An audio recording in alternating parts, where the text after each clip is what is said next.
تقدم من ذنبه.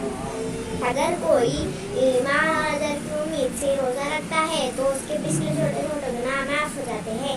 حدیث نمبر 3 لا تغضب غصہ مت کرو. حدیث نمبر 4 الطہور شطر الایمان پاک صفائی آدھا ایمان ہے. حدیث نمبر 5 ما نقصت صدقۃ من مال اللہ کی راہ میں صدقہ کرنے سے مال میں کمی نہیں ہوتی. حدیث نمبر 6 ان الدین یسر بے شک دین آسان ہے. حدیث نمبر 7 مسلم اللہ یوم القیامہ جو کسی مسلمان کا ایپ کچھ پائے گا اللہ کل قیامت کے دن اس کے ایپ کچھ پائے گا. حدیث نمبر 8 اتقوا اللہ تم جہاں کہیں رہو اللہ سے ڈرتے رہو.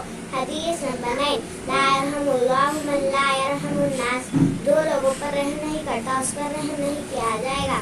حدیث نمبر 10 خالق الناس بخلق حسن لوگوں کے ساتھ اچھے اخلاق سے پیش آؤ. حدیث نمبر 11 خیرکم من تعلم القرآن وعلمہ تم میں بہترین آدمی وہ ہے جو قرآن سیکھے اور دوسروں کو سکھائے.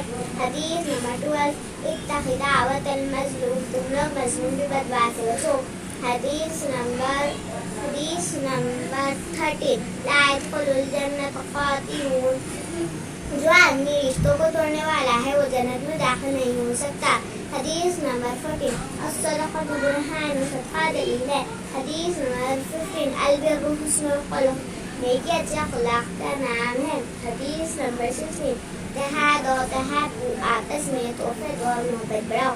حدیث نمبر 17 افشوا السلام آپس میں سلام کو عام کرو. حدیث نمبر 18 سمی اللہ وکل بیمینک وکل مما یلک اللہ تعالیٰ کا نام لے کر کھاؤ سیدھے ہاتھ سے کھاؤ اور جو سامنے ہے اس میں سے کھاؤ.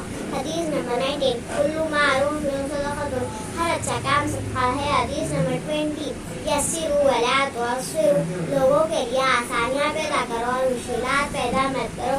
حدیث نمبر 21 انصر اخاک اپنے بھائی کی مدد کرو. حدیث نمبر 22 اللہم بارک امتی فی بکورہا اے اللہ تو میری امت کو صبح کے وقت میں برکت دے. حدیث نمبر 23 الصبر ضیاء صبر روشنی ہے. حدیث نمبر 24 اقرأ القرآن قرآن پڑھا کرو. حدیث نمبر